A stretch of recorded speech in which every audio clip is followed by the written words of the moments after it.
Hi everybody, it's me, Carrie. I'm here for week, I think it's 5, 6. Last week we made pumpkins, and this week we're gonna be making bats. They're really fun, they're a little interactive. So I'm gonna pan down just to show you how to do it and all the supplies. I look sleepy, but I really am not. Hang on. All right, so in your kit or your box, you would have gotten something shaped like this. And I cut out all different shapes because no bat is alike. So you would have had this. You will also have 1 pack of Model Magic, a brush. In that little brown paper bag, you'll have some googly eyes, little buttons, these teeny tiny pipe cleaners, some sequins, and also some glitter. So what I would do is I would just dump that entire content of the paper bag inside that cardboard tray, and then you can kind of sort things out. I found that this is the easiest way to send material to you guys without it being so wasteful packaging wise. So we're gonna go ahead and get started. I'm gonna grab a pair of scissors because the first thing you're gonna wanna do is we're gonna work on the bat head.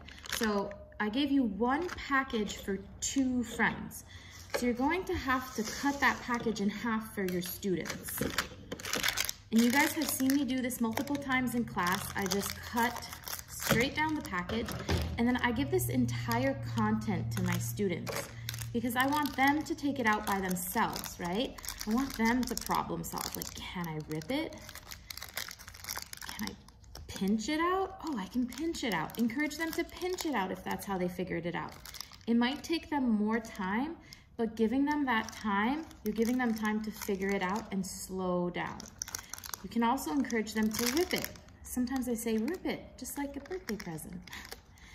And then once they have their clay out, they can go ahead and play with it. So this entire little ball will become our bat head. But they can do some simple hand building skills like rolling it into a ball in between your hands. So I'm going in a circular motion. I'm tracing a circle basically on my hand. Once I have it in a ball, I can make it into a snake by going up and down and up and down. I'm feeling that all on my hand. So I'm going all the way to the tip of my fingers, all the way down, all the way to the tip, all the way down. You can also make a snail now. And then once you have a snail, you can make it into a pancake by patting. Smushing it flat, picking it up. So all these little motions that we're doing, we're working on our dexterity, our hand and eye control, and also we're using our energy. So we're using our muscles to play with this clay. So once they're done playing with their clay, you're gonna shape your bat head. So you're gonna ask them to roll it into a ball. Once it's in a ball, they're gonna flatten it like a pancake so they can press it down or they can pat it. I don't know what size this would be, but if you compare it to the wings, it's about that big.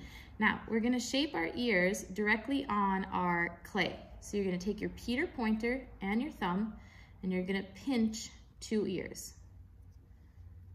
There's our bat head. Pinch 2 ears. I'm gonna show that one more time. So you're gonna have your clay, they're playing with it. Your clay might be in a lot of pieces. You're gonna ask them to put it into 1 piece, and then they're gonna roll it back into a ball. Once you have something that looks like a ball, it does not have to be perfect. You're gonna ask them to pat it or press it flat like a pancake. I guess it's like a silver dollar size. And then we're gonna make the ears for our bat. So you can ask your students to find the top of the head, whatever side they want to be the top, and then with their Peter pointer and their thumb, they're gonna pinch and pinch. And then you have some bat ears. All right, so now that our bat head is done, we're gonna start painting it in. So I sent you a container with black paint. The first thing you're going to do, you're gonna give your students each some black paint directly on their head. Just like that. A little bit of black paint goes a long way. And then they're gonna paint the entire head black. They don't have to do both sides because we're going to glue this onto our wings.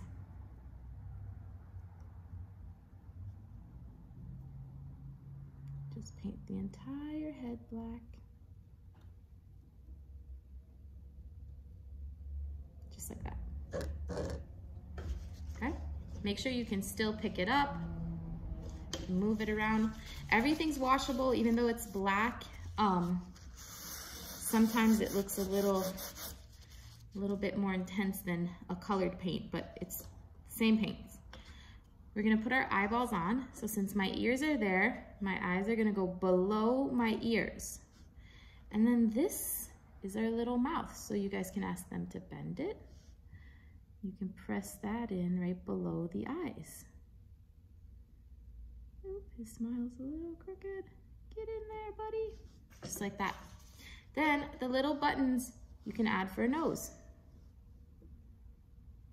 If that little mouth is moving around, you can also poke it in, so you can bend it a little bit more and then press it in like that. See?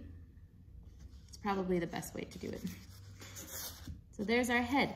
If you see any paint on the eyeballs, you can just take a paper towel, a little bit of water, and you can clean it up. And you can also do this for them when it's dry. But that's gonna be our head. So it's small work. So we're slowing our body down. We're taking a deep breath and we're doing small work. Can move this guy out of the way. Now we're gonna work on our wings. So I gave you guys some black paint. We're gonna make a watercolor. So each child from your classroom, you're gonna grab any kind of cup. I have this glass cup, but a yogurt cup works.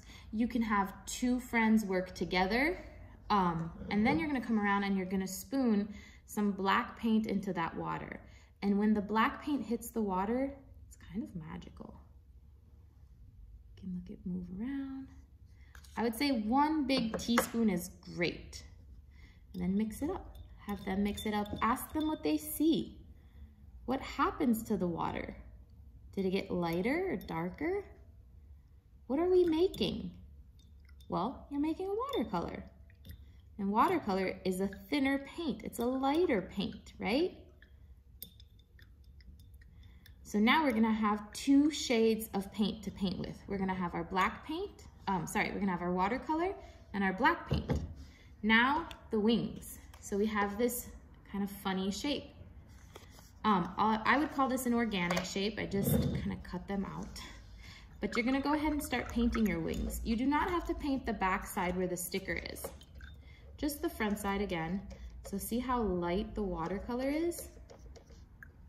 It's like a light gray. Then you can go with your dark paint also. And you can have them go from light to dark and just see what happens. Does it spread easier?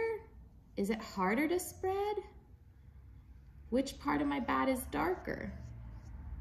So they could do one side just with the watercolor and then the other side with the black paint. In your classroom, you can set it up with 2 little jars like this for them. Spoon about one big scoop of black paint into a cup and then your watercolor. And then they can kind of play with it by themselves, doing their own little science experiment.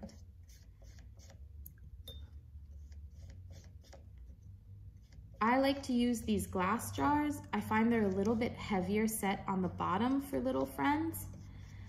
Sometimes when we use our yogurt cups, especially if we're making watercolors, I feel that the yogurt cup is very light and moves around a little bit more. So yeah, you're just gonna fill in your wings. You can even paint the little clothespin if you see it sticking out. So once that's painted, you'll have something that looks like this. Give your table a little wipe. Now we're gonna start decorating our wings. You can ask them to shake out their brush, and then with the paper towel that's close to them, just dry it up. And now we're gonna decorate. So inside your little bag, you had some sequins. So you guys can go around with the glue, and you can give them little dots of glue. But if you're teaching a large number of friends, that could take a while. So if I was in the classroom right now with you guys, I would probably just give them a little ziggy-zaggy, just like that. And then I would ask them, sorry about that, I would ask them to use their brush and spread it around. Oh, sorry about my nails, it's my nail week this week. And just spread it around. The glue will dry clear, so it's never a big deal if you have some thicker white glue at some spots. But again, making art isn't just about art. It's working on all of this coordination. So holding down my wings, spreading my glue, waiting for my product to come around, waiting for my teacher to put the glue on my wings. You can ask them if after they spread the glue, did it change their paint a little bit? Mine did, it's almost marbled now. So then you guys would give them a little pinch of sequins. Sequins a little bit goes a long way, and then you're gonna ask them to try and pick them up one at a time. Just jazz up those wings.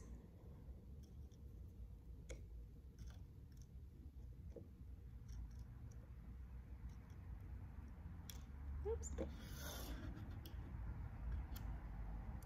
Picking up sequins takes a lot of concentration because they're almost a flat surface on the table. So they can scratch them, they can pull them to the edge of the table. Again, all these small things that they're trying to figure out right now, it's all problem solving, it's all great. You want them to be able to be self-sufficient like this. Some of them will pick them up and sprinkle them on, just like that, and that's okay too. If there's a lot, if they end up having a little mountain of sequins, they might not all stick. So you can ask them if they did sprinkle them on, ask them to pick up their wings and give them a shake. And then if the sequins come off, they can just put them back on. So now we have our wings and we have our head, and we're just gonna put them together. Remember, we put all that glue on our wings.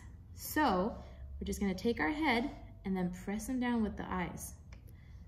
Press the nose back in. If the mouth moved, press the mouth back in. And then you guys have these little bats. And the sequins will pick up the light in the classroom.